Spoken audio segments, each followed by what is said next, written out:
The Matrix Reloaded is the worst thing to ever happen to human existence. Nah, I'm just kidding. But there were worse things to ever happen to human existence.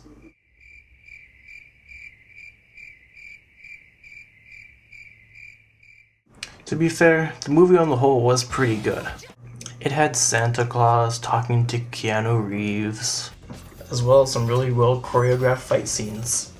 There's just a few things about the movie I didn't like, and a few things that should have been done differently. But on the whole, I mean, it wasn't that bad. But before we jump into things, there's a few things that you need to know. A few things about the first Matrix, including characters, whether or not they survived the first Matrix, and how they fit into the movie. Ladies and gentlemen, the first Matrix. Part 1. Epimatrix. This is Neo. He's our main character.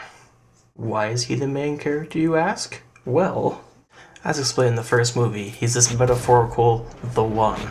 Now, I'm not talking about the one, as in the one that you're gonna marry and fall in love with. We all know that's a lie, but the one. A man prophesies to end the war between man and machine in a kind of crazy world where machine dominates man, like iRobot, who's found by this guy, Morpheus, and is unplugged from this human paradise that the machines call the Matrix, where all humans are kept in incubator tubes and basically used as energies for these machines so they can live. Which brings us to our next character, Morpheus. And I know what you're thinking. No, that's not Samuel L. Jackson with sweet shades. Essentially, he is a spiritual leader who has utter belief that the One will end the war. Which leads to some unfortunate mishaps with this asshole, but we'll touch on that later. Other recurring characters include Trinity, Neo's girlfriend, the slickest female action hero since Lara Croft. Look at that. Impressive landing. The next being the Oracle, the girl who started it all, with the whole Neo and him being the one and stuff, and yeah, that's about it. Yeah, and she'll also offer you candy. Candy? The last guy we need to know about is this guy, Mr. Smith. He is essentially the main villain of both the last movie and this movie. He presumably dies at the end of the Matrix, but more on that later. Alright, that's it. That's all we need to know. Movie's over. Now let's get down to business. Part 2. Tension Reloaded. The biggest difference between the sequel and the original Matrix is how tension is built during these scenes. Right from the beginning of the original Matrix, machine dominancy is prominent, and the fact that Neo is fairly new to this world is also extremely apparent. In this scene, Morpheus has to train Neo on how to kung fu fight, despite the fact that he is this one. This still implies that, as a character, he has a weakness, and sets the tone for the story. It's not until the end of the movie when Neo is able to defeat these guys. This is good because it sets a natural progression for his character, as well as adds tension during the movie. In The Matrix Reloaded, this is gone about in a very different way. One being apparent at the beginning of the movie, the second being more obvious as the movie begins to progress. Here, wait, let's watch that one more time.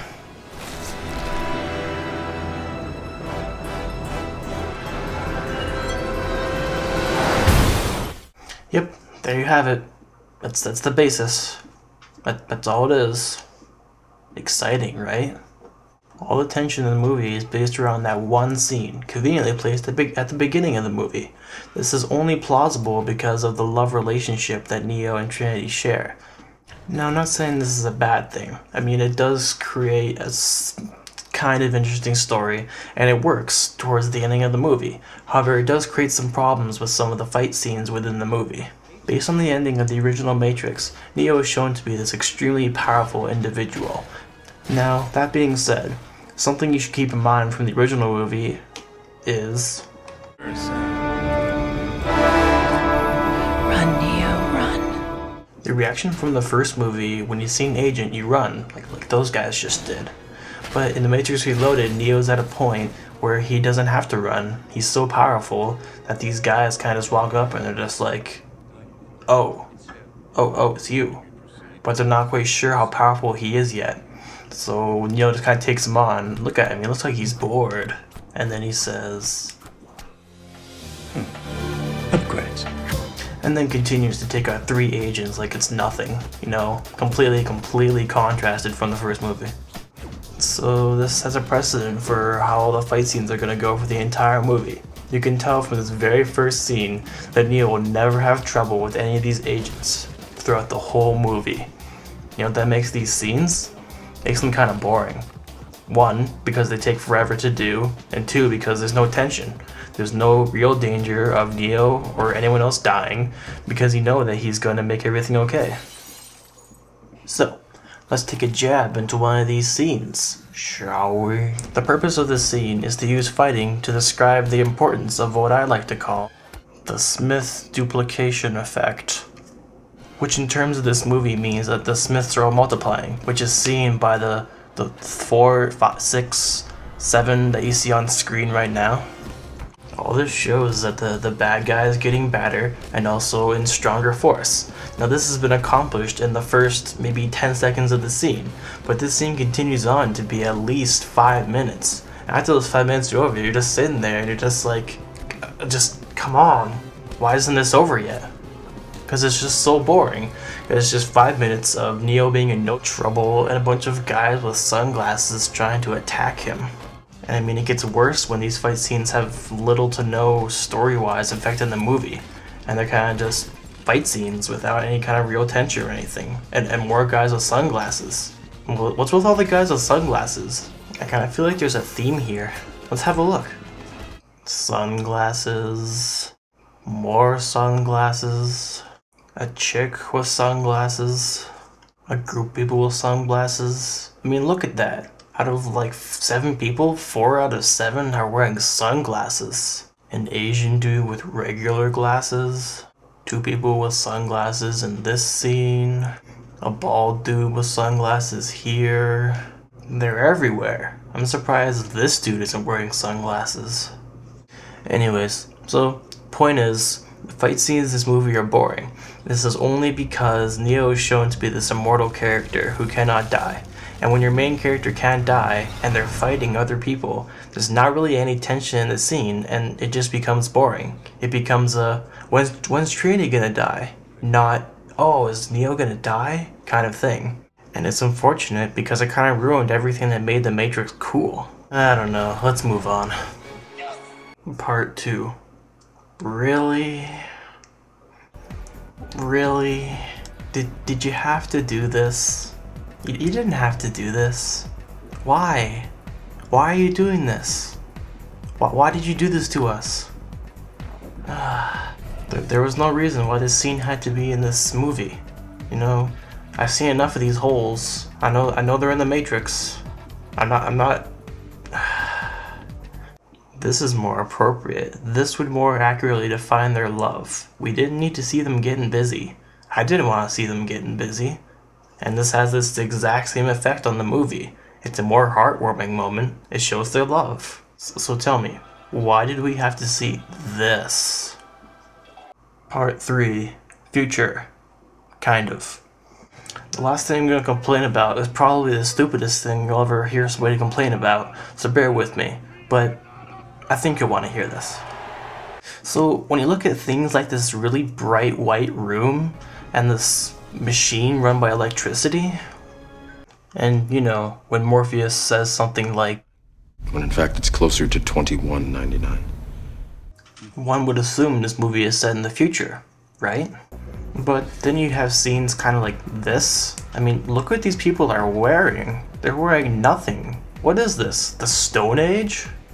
And I can tell you exactly why they use this, is to show how primitive the humans are in comparison to the machines. But this precedence has already been set from the original movie and the beginning of this movie. I mean, the bald guy with the glasses even says something like, But as you are undoubtedly aware, it has become increasingly difficult to locate a secure broadcast position. so what's the need for all this native, primitive clothing in the movie? And wait, is that my drum set? Anyways, that's kind of all I wanted to complain about. Let's take some time to go over some of the good parts of the movie. Part 5. The good parts. Now, I've already said the movie on a whole was pretty good, but there's a few things I want to touch on.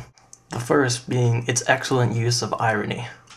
Now, there are two cases of this in which I'd like to go over. The first one being when Mr. Smith, the antagonist, accuses the human race of being a virus. A virus.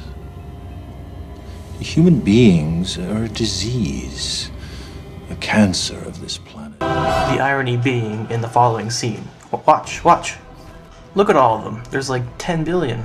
And he called human beings the virus. Look at him. He's spreading like Bieber fever. Hold on. We just thought this review for the following important message.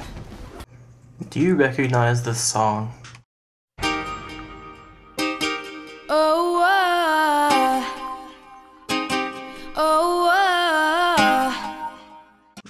Or listening to lyrics about a girl he'll never get?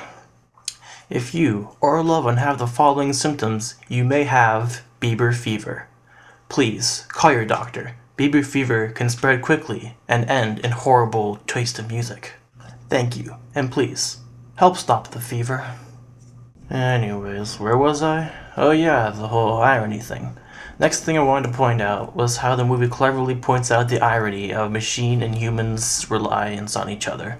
This only works based on the fact that humans harvest machines for energy, and the fact that humans need machines to survive and to heat their stuff and stuff.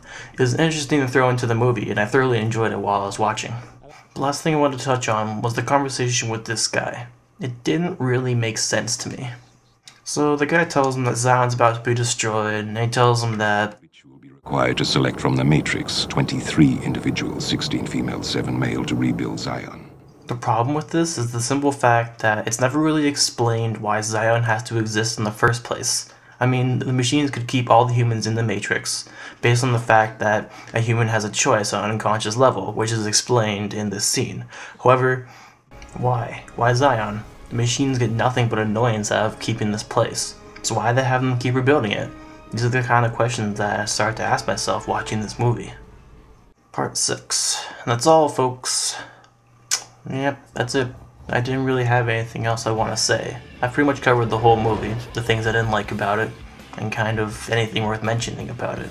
It was a subpar action movie that failed to live up to the greatness of the original Matrix, simply because of the fact it was plagued with problems. Well, that's it. That's all I got to say. Good night, everyone, and good luck.